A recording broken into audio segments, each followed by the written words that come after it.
Bismillahirrahmanirrahim. Qala al-mu'allifu rahimahullahu ta'ala wa nafa'ana bi ulumihi ya rabbal alamin. Bismillahirrahmanirrahim. Faslun fi ahkamil waqfi. Faslun utawi iki fasal fi ahkamil waqfi ing dalam nerangaken pira-pira hukumnya waqaf. Ing dalam nerangaken pira-pira hukumnya waqaf. Wa huwa utawi waqaf luwatan ing dalam secara bahasa al-habsu iku menahan. Al-habsu iku menahan. Wa syar'an lan ing dalam secara syarak. Wa syar'an lan ing dalam secara syarak habsu malin iku menahan harta. Menahan itu artinya tidak mentasarufkan. Habsu malin iku menahan harta muayyanin kang den tentuaken opo malun.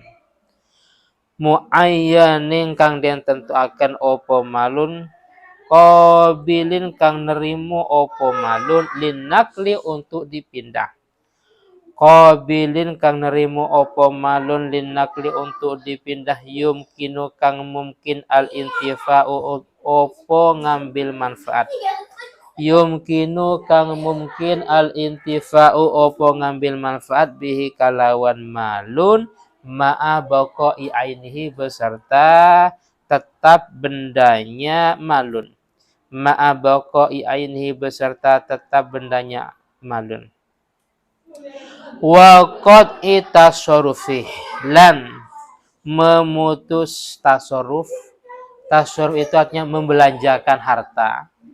Wa qad'i tasarrufi lan memutus tasarruf atau membelanjakan harta, membelanjakan fihi ing dalam malun ala an yusrafa atas yento dibelanjakan opo malun fi jihati khairin ing dalam arah kebaikan. Fi jihati khairin ing dalam arah kebaikan taqarruban karena mendekatkan diri. Taqarruban karena mendekatkan diri ila wa ta'ala maring Allah Ta'ala. Ila wa ta'ala maring Allah Ta'ala. Wis. Sekarang menjelaskan tentang masalah waqaf. Waqaf itu secara bahasa, secara etimologi itu menahan. Menahan sebuah harta atau yang lainnya. Adapun waqaf secara syar'i itu menahan sebuah harta. Artinya menahan, tidak membelanjakan harta. Harta itu yang muayyan, yang tentu, yang jelas. Contohnya, tanah ini saya wakafkan untuk masjid. Nah, bahasanya tanah ini, paham ya?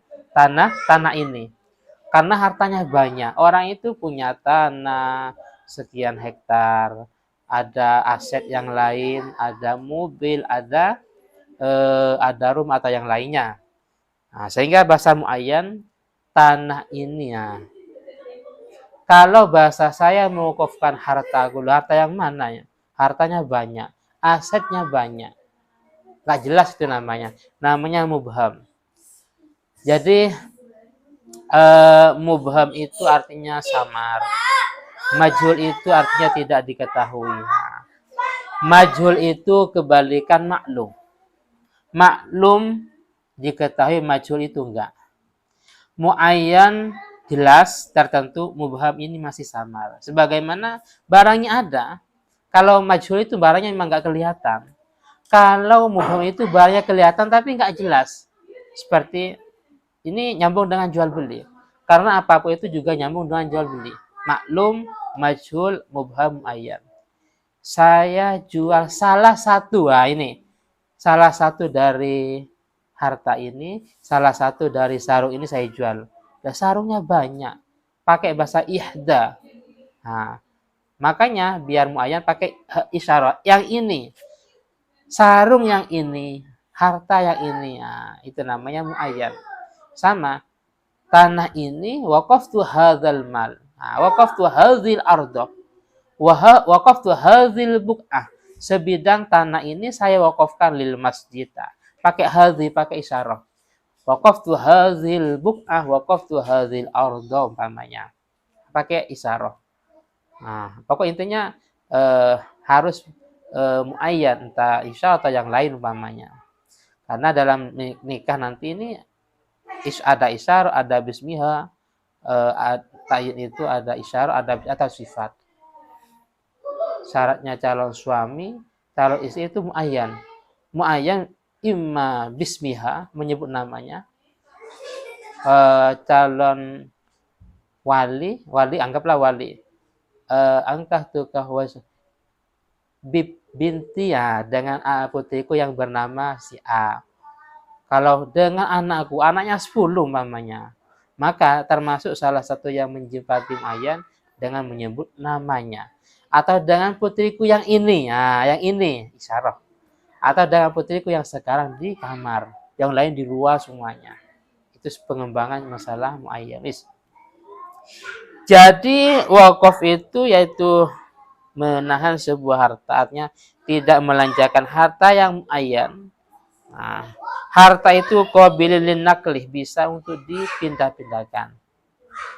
Berarti kalau nggak bisa dipindah-pindahkan ya nggak boleh. Apa contohnya digambarkan dalam hasya ini Bajuri seperti akar kitabah yang sahihah. Akar kitabah itu artinya bahwasanya majika ini menjanjikan budaknya merdeka, tapi dengan cara cicilan. Wahai budak, engkau bisa merdeka, tapi dengan cara bayar 10 juta tiap bulan sekian.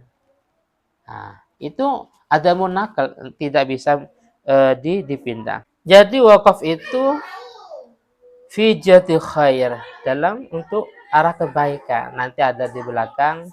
Kalau memang bukan kebaikan nggak boleh. Seperti tanah ini saya untuk masalah rehab pembangunan gereja. Nanti ada di belakang. Terus tujuan wakaf semata-mata taqarruban ila wa ta'ala, memang taqarrub. Seperti itu. Wa syaratul waqifi, utawi syaratnya orang yang mewakafkan sihhatu ibaratihi, itu sahnya ucapannya wakif. Ibarat itu ya ucapan gampangnya. Sihhatu ibarati itu sahnya ibaratnya atau ucapan wakif. Wa ahliyatu tabarru, wa ahliyatu tabarru'i, dan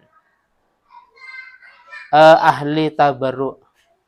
Kalau sekilas ahli berbuat baik.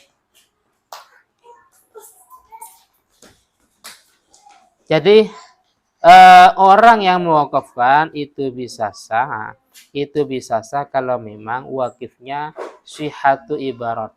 Sah ucapannya berarti kalau yang tidak sihhatu ibarat seperti anak kecil. Sihhatul ibarat itu kebalikan salbul ibarat. Seperti anak kecil, itu nggak dianggap ucapannya, sehingga dalam transaksi itu nggak sah.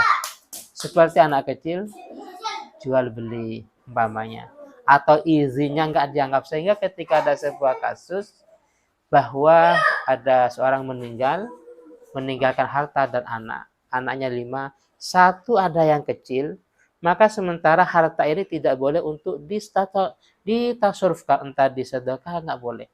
Bagaimana? Dalam mazhab Syafi'i harus menunggu yang kecil ini sehingga dia dewasa atau balik. Kenapa? Karena dia masih kecil atau yang gila. Jadi kalau memang 1 dari ahli ada yang gila, tunggu dia sampai sembuh. Wah. Jadi sementara nggak boleh untuk disedekahkan atau yang lain.